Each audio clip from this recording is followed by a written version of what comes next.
Hello good morning అండి. ఈరోజు మీతో ఒక సెన్సిటివ్ విషయం గురించి డిస్కస్ చేయాలనుకుంటున్నాను. అది ఏంటి అంటే, ఈ కాలంలో చాలామంది ఇన్ఫర్టిలిటీ ఇష్యూస్ అంటే పిల్లలు లేక చాలా కపుల్స్ బాధపడుతున్నారండి. డే బై డే ఆ నెంబర్ ఆఫ్ కపుల్స్ అనేది పెరిగిపోతున్నారు. అది ఇక్కడ మీకు చెప్పాలనుకున్నది ఏంటి అని అంటే, వీళ్ళని వాళ్ళ బంధువులే కానీ, ఫ్రెండ్సే కానీ, రిలేటివ్సే కానీ, ఇంకెవరైనా కానీ ఇన్వైట్ చేస్తారండి.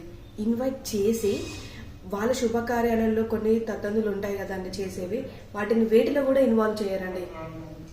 పక్కనే ఉంటారు కానీ వాళ్ళని పట్టించుకోరు, ఇగ్నోర్ చేస్తూ ఉంటారు.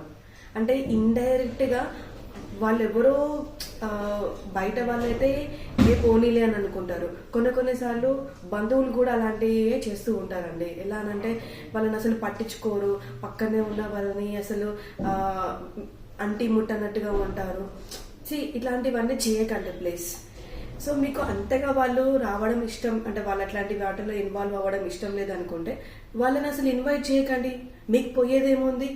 మీ శుభకార్యం మీరు హ్యాపీగా చేసుకోండి. అట్లాంటి వాళ్ళని ఇన్వైట్ చేయకండి. ఇన్వైట్ చేస్తే మాత్రం వాళ్ళకి ఇచ్చే ప్రాధాన్యత వాళ్ళకి ఇవ్వండి.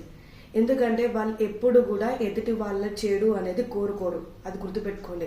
పిల్లలు లేకపోవడం అనేది వాళ్ళు ఓన్గా క్రియేట్ చేసుకున్నది కాదు కదా, అంత దేవుడు చేసేదే కదా. దానికి మీరు ఎందుకు అలా చేస్తున్నారో నాకు అర్థం కావట్లేదు. సో వాళ్ళకి ఇచ్చే ప్రాధాన్యత వాళ్ళకి ఇవ్వండి. వాళ్ళు ఎప్పుడు కూడా ఎదుటి వాళ్ళు చెడు కోరుకోరు. ఎవరైనా ప్రెగ్నెంట్ అయ్యారు, ఎవరికైనా వాళ్ళకైనా లైఫ్లో మంచి జరిగింది అని అంటే మొదటిగా సంతోషించేది అలాంటి కపుల్స్ యారండి. అర్థం చేసుకోండి. నేను ఇలా చెప్తున్నానని కూడా ఎవరైనా బ్యాడ్గా అనుకోవద్దండి. ఇంకెవరైనా బ్యాడ్గా అనుకుంటే నన్ను క్షమించండి. నేను చెప్పింది కరెక్ట్ అయితే కామెంట్ సెక్షన్లో కామెంట్ చేయండి. ఓకేనా అండి? Okay, bye.